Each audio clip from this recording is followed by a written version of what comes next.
الحمد للہ رب العالمین والصلاة والسلام علی رسولہ الکریم اما بعد۔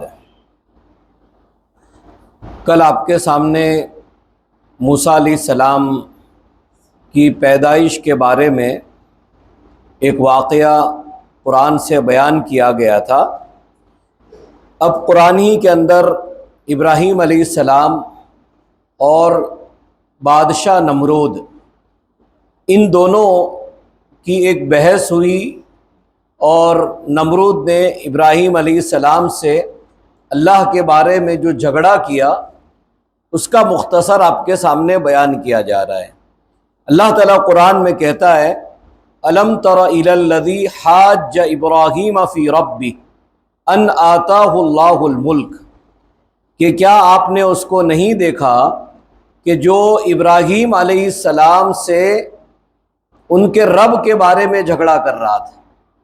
حالانکہ نمرود کو بادشاہت اللہ تعالیٰ نے دی، کسی کو بھی بادشاہت دینا اور بادشاہت چھین لینا، کرسی پر بٹھانا اور کرسی سے اتار دینا، یہ سب اللہ تعالیٰ کے ہاتھ میں۔ اللہ جو ہے پل بھر کے اندر جو چاہتا ہے وہ کرتا ہے۔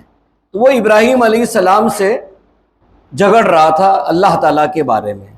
ابراہیم علیہ السلام نے یہ کہا اذ قال ابراہیم ربی الذی یحیی و یمیت، کہا کہ دیکھو میرا رب وہ ہے، اللہ تعالیٰ وہ ہے جو زندہ بھی کرتا ہے اور مارتا بھی ہے، یعنی جلاتا بھی اللہ ہے اور مارتا بھی اللہ ہے۔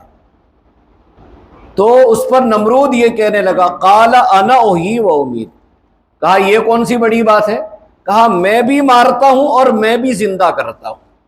جب ابراہیم علیہ السلام نے کہا بھئی اللہ زندہ کرتا ہے اور مارتا بھی اللہ تعالیٰ ہے، تو کہنے لگا نہیں میں بھی کہا زندہ کرتا ہوں اور میں بھی مارتا ہوں۔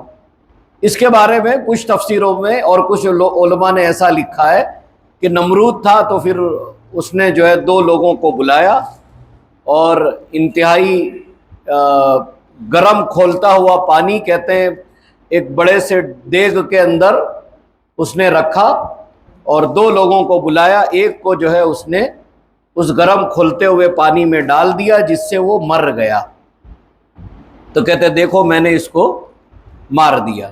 ایک دوسرا تھا اس کو چھوڑ دیا، کہا دیکھو اس کو میں نہیں مار رہا ہوں، اس کو میں نے زندگی بخش دی۔ ایسا بعض اہل علم نقل کرتے ہیں۔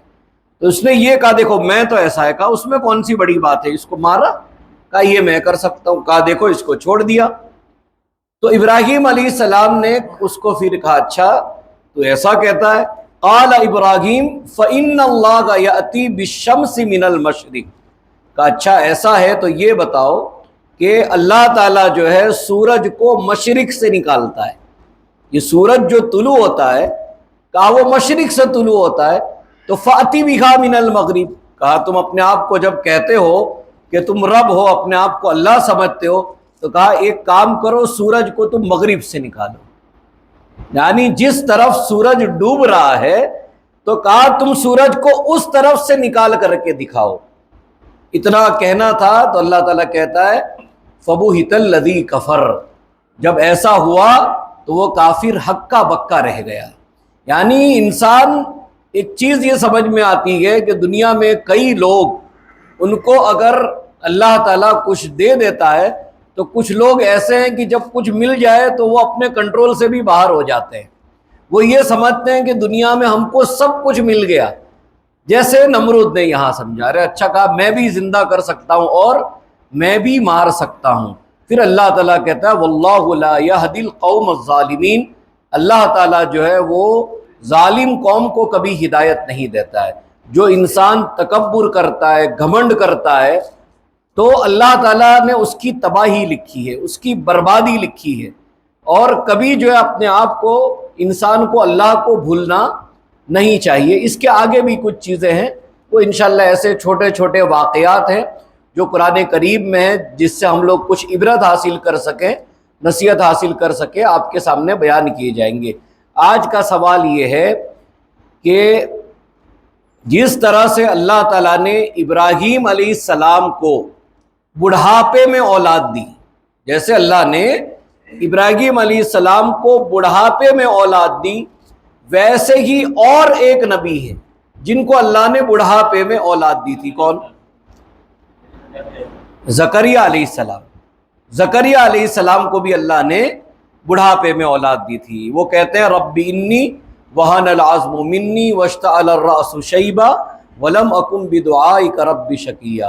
اللہ تعالیٰ ہڈیاں کمزور ہو چکی ہے اور اب بالوں میں کیا ہے، اب سفیدی آ چکی ہے، بڑھاپا نظر آ رہا ہے، بالوں سے بھی بال پک چکے ہیں، لیکن اللہ تعالیٰ میں تجھ سے مانگ کر کبھی محروم نہیں رہا، تھکا نہیں۔ تو یہ زکریا علیہ السلام ہے جن کو اللہ تعالیٰ نے جو ہے بڑھاپے کے اندر اولاد دی۔ اللہ تعالیٰ سے دعا ہے اللہ تعالیٰ ہم سب کو توحید پر قائم رکھے اور شرک سے بچائے۔ مدرسہ جو ہمارا اس مسجد میں